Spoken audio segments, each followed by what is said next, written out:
بسم اللہ الرحمن الرحیم۔ السلام علیکم اسٹوڈنٹس، آج ہم سورہ انفال کا دوسرا رکوع پڑھیں گے اور درس الاول حصہ ب اور آیات ہیں 11 سے 19۔ تو آئیے شروع کرتے ہیں۔ اِذْ یغشِّکُمُ النُّعَاسَ أَمَنَةً مِّنْهُ وَيُنَزِّلُ عَلَيْکُم مِّنَ السَّمَاءِ مَاءً لِیُطَہِّرَکُم بِهِ وَیُذْهِبَ عَنکُم رِجْزَ الشَّیطَانِ۔ جب اس نے تمہاری تسکین کے لیے اپنی طرف سے تمہیں نیند کی چادر اڑا دی اور تم پر آسمان سے پانی برسایا تاکہ تم کو اس سے نہلا کر پاک کر دے اور شیطانی نجاست کو تم سے دور کر دے۔ وَلِيَرْبِطَ عَلَىٰ قُلُوبِكُمْ وَيُثَبِّتَ بِهِ الْأَقْدَامَ، اور اس لیے کہ وہ تمہاری ہمت بندھائے اور اس کے ذریعے سے تمہارے قدم جما دے۔ اِذْ یُوحِی رَبُّکَ إِلَى الْمَلَائِکَةِ أَنِّی مَعَکُمْ فَثَبِّتُوا الَّذِینَ آمَنُوا سَأُلْقِی فِی قُلُوبِ الَّذِینَ کَفَرُوا الرُّعْبَ فَاضْرِبُوا فَوْقَ الْأَعْنَاقِ وَاضْرِبُوا مِنْہُمْ کُلَّ بَنَانٍ۔ اور وہ وقت جب کہ تمہارا رب فرشتوں کو ارشاد فرماتا تھا، وحی کرتا تھا، اشارہ کرتا تھا کہ میں تمہارے ساتھ ہوں، تم اہل ایمان کو ثابت قدم رکھو، میں ابھی ان کافروں کے دلوں میں رعب ڈالے دیتا ہوں، بس تم ان کی گردنوں پر ضرب اور جوڑ جوڑ پر چوٹ لگاؤ اور ان کے پور پور کو توڑ دو۔ اناق کے معنی ہوتے ہیں گردنیں، اور بنان معنی ہوتا ہے پور پور یعنی جوڑ جوڑ، ٹھیک ہے، اور فضربو مطلب ضرب لگاؤ، مارو، ٹھیک ہے۔ ذَلِکَ بِأَنَّهُمْ شَاقُّوا اللَّهَ وَرَسُولَهُ وَمَن یُشَاقِقِ اللَّهَ وَرَسُولَهُ فَإِنَّ اللَّهَ شَدِیدُ العقاب۔ یہ اس لیے ہے کہ ان لوگوں نے اللہ اور اس کے رسول صلی اللہ علیہ وسلم کا مقابلہ کیا۔ شاق کا مطلب ہوتا ہے مخالفت کرنا، تو شاق اللہ و رسولہ، اللہ اور اس کے رسول کی مخالفت کی۔ وَمَن یُشَاقِقِ اللَّهَ وَرَسُولَهُ، اور جو شخص خدا اور اس کے رسول صلی اللہ علیہ وآلہ وسلم کی مخالفت کرتا ہے تو فَإِنَّ اللَّهَ شَدِیدُ العقاب، تو خدا بھی اسے سخت عذاب دینے والا ہے۔ ذَلِکُمْ فَذُوقُوهُ وَأَنَّ لِلْکَافِرِینَ عَذَابَ النَّارِ، یہ مزہ تو یہاں چکھو اور یہ جانے رہو کہ کافروں کے لیے آخرت میں دوزخ کا عذاب بھی تیار ہے۔ عذاب النار کا مطلب ہوتا ہے جلنے کا عذاب، دوزخ کا عذاب، ٹھیک ہے، وہ کس کے لیے ہے؟ کافروں کے لیے ہے۔ یا ایھا الذین آمنوا، اور اے ایمان والوں، اذا لقیتم الذین کفروا زحفا فلا تولوہم الادبار، اے اہل ایمان، اے ایمان والوں، اے مومنوں، ایک ہی بات ہے، ٹھیک ہے، جب میدان جنگ میں تمہارا مقابلہ کفار سے ہو تو ان سے پیٹھ نہ پھیرنا۔ وَمَن یُوَلِّہِمْ یَوْمَئِذٍ دُبُورَهُ إِلَّا مُتَحَرِّفًا لِقِتَالٍ أَوْ مُتَحَيِّزًا إِلَىٰ فِئَةٍ فَقَدْ بَاءَ بِغَضَبٍ مِّنَ اللَّهِ وَمَأْوَاهُ جَہَنَّمُ، جو شخص جنگ کے روز اس صورت کے سوا کہ لڑائی کے کنارے کنارے چلے، یعنی حکمت عملی سے دشمن کو مارے یا اپنی فوج میں جا ملنا چاہے، ان سے پیٹ پھیرے گا تو سمجھو کہ وہ خدا کے غضب میں گرفتار ہو گیا۔ وَبِئْسَ الْمَصِیر، اور اس کا ٹھکانہ جو ہے وہ جہنم ہے، جو کہ بہت ہی بری جگہ ہے۔ اچھا جی، اس میں جو بتایا گیا ہے، اس میں بتایا گیا ہے مومنوں کو کہ ایک تو پیٹ نہیں پھیرنی، یعنی آپ کبھی بھی اگر مسلمان جو ہیں وہ کفار سے مقابلہ کر رہے ہیں، مومن جو ہیں، مسلمان نہیں مومن بلکہ مومن جو ہیں، جب کفار سے مقابلہ کر رہے ہیں تو کبھی بھی ان کی زیادہ جماعت دیکھ کے، ان کی زیادہ تعداد دیکھ کے، ان کے پاس اسلحہ دیکھ کے یا ان کا لشکر دیکھ کے ان سے پیٹھ مت پھیرو۔ پیٹھ پھیرنے کی صرف دو صورتیں ہیں۔ کون کون سی دو صورتیں ہیں؟ انہوں نے کہا کہ ایک یہ کہ کوئی جنگی حکمت عملی کی جائے، یعنی کنارے کنارے چلیں، فوج سے ہٹ کے چلیں، فوج کو لگے کہ بس یہ جو ہے نا ہم سے ڈر گیا ہے، لیکن جہاں موقع ملے ان کے اوپر حملہ کر دے، یعنی کہ کوئی جنگی حکمت عملی کی صورت میں۔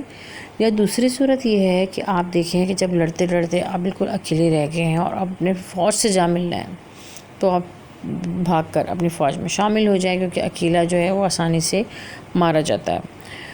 تو بس اس کے علاوہ اگر کوئی پیٹھ پھیرے گا تو اس کے لیے کیا کہا گیا ہے؟ اس کے لیے کہا گیا ہے کہ وہ خدا کے غضب میں گرفتار ہو گئے اور اس کا ٹھکانہ دوزخ ہے، اور دوزخ کو آگے ڈیفائن کیا ہے کہ دوزخ بہت ہی بری جگہ ہے۔ جی تو آگے ہے فَلَمْ تَقْتُلُوهُمْ وَلَكِنَّ اللَّهَ قَتَلَهُمْ، تم لوگوں نے ان کفار کو قتل نہیں کیا بلکہ خدا نے انہیں قتل کیا۔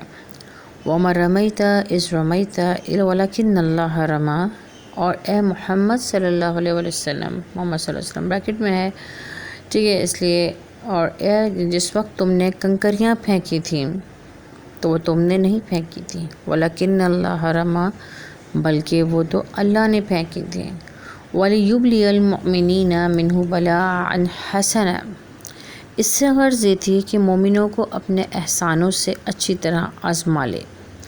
ان اللہ سمیع علیم، بے شک خدا سنتا ہے اور جانتا ہے۔ سمیع کا مطلب ہوتا ہے سماعت سے نکلا ہے سمیع، ٹھیک ہے، سننے والا، اور علیم معنی علم رکھنے والا، جاننے والا۔ ذالکم وان اللہ موہن کید الکافرین، بات یہ ہے کہ کچھ شک نہیں، خدا کافروں کی تدبیر کو کمزور کر دینے والا ہے۔ ان تستفتحوا فقد جاءکم الفتح، کافروں اگر تم محمد صلی اللہ علیہ وسلم پر فتح چاہتے ہو تو تمہارے پاس فتح آ چکی ہے۔ کیسے؟ وَإِن تَنْتَهُوا فَهُوَ خَيْرٌ لَكُمْ، اگر تم اپنے افعال سے باز آ جاؤ تو تمہارے حق میں بہتر ہے۔ وَإِن تَعُودُوا نَعُدْ، اور اگر تم پھر نافرمانی کرو گے تو ہم تمہیں پھر عذاب دیں گے۔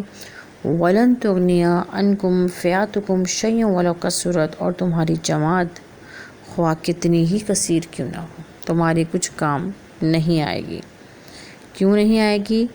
کیونکہ وَأَنَّ اللَّهَ مَعَ الْمُؤْمِنِينَ، کیونکہ بے شک خدا اللہ مومنوں کے ساتھ ہے، ٹھیک ہے، ماں کا مطلب ہوتا ہے ساتھ، اور مومنین یعنی مومنوں کے ساتھ ہے۔ وَأَنَّ اللَّهَ مَعَ الْمُؤْمِنِينَ، تو بے شک واقعی اللہ تعالیٰ مومنوں کے ساتھ ہے، ان کی کفایت کرنے والا ہے، ٹھیک ہے۔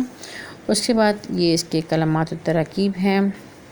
یغشی، وہ ڈھانپ دیتا ہے، طاری کر دیتا ہے، نعاس اونگ، رجز شیطان، شیطان کی نجاست، اناق گردنیں، بنان پور، جوڑ، ضعفاً لشکر کشی کی صورت میں، متحرفاً لقتال، جنگی چال کے طور پر، متحیزاً الی فئاتٍ، کسی فوج سے جا ملنے کے لیے، رمیتا، تو نے پھینکا، لیبلیا، تاکہ وہ آزمائے، اور موہنو، کمزور کرنے والا، ٹھیک ہے۔ اب ہم اس کے کوسچنز آنسر دیکھتے ہیں۔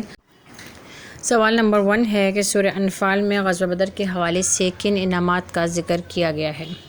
تو سورہ انفال کی ابتدائی آیات میں غزوہ بدر کے حوالے سے مسلمانوں کے لیے جن انعامات کا ذکر کیا گیا ہے وہ مندرجہ ذیل ہیں۔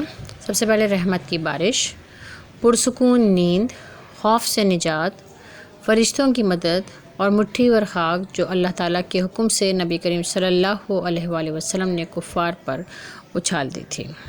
اب سوال نمبر 2 دیکھتے ہیں۔ کفار کے ساتھ مقابلے کی صورت میں سورہ انفال کی آیات میں کیا ہدایت دی گئی ہے؟ کفار کے ساتھ مقابلے کی صورت میں سورہ انفال کی ان آیات میں مندرجہ ذیل ہدایت دی گئی ہے کہ آیت نمبر 15 اور 16 میں اہل ایمان کو تنبیہ کی گئی ہے کہ جب میدان جنگ میں کفار سے مقابلہ کرو تو اپنے پورے دل اور ارادے سے شریک ہو، اور ان کی تعداد، لشکر یا جنگی ساز و سامان دیکھ کر ہرگز پیٹ نہ پھرنا۔ پیٹ پھیرنے یا پیچھے ہٹنے کی صرف 2 صورتیں بتائی گئی ہیں، ایک جنگی حکمت عملی ہے یعنی کہ جنگی چال کے طور پر، دوسری اپنی فوج سے جا ملنے کے لیے۔ ان 2 صورتوں کے علاوہ اگر کوئی میدان جنگ سے پیٹ پھیرے گا تو وہ اللہ تعالیٰ کے غضب کا شکار ہوگا، اور اس کا ٹھکانہ دوزخ ہے جو کہ بہت بری جگہ ہے۔ سوال نمبر 3، کفار کو خطاب کرتے ہوئے ان آیات میں کیا تنبیہ کی گئی ہے؟ سورہ انفال کی آیت نمبر 19 میں اللہ تعالیٰ نے کافروں کو تنبیہ کی ہے کہ دیکھو میری طرف سے مسلمانوں کی بھرپور مدد ہوگی، اس لیے تم اپنی سازشوں اور حرکتوں سے باز آ جاؤ۔ اللہ تعالیٰ نے کفار کو ڈرایا ہے کہ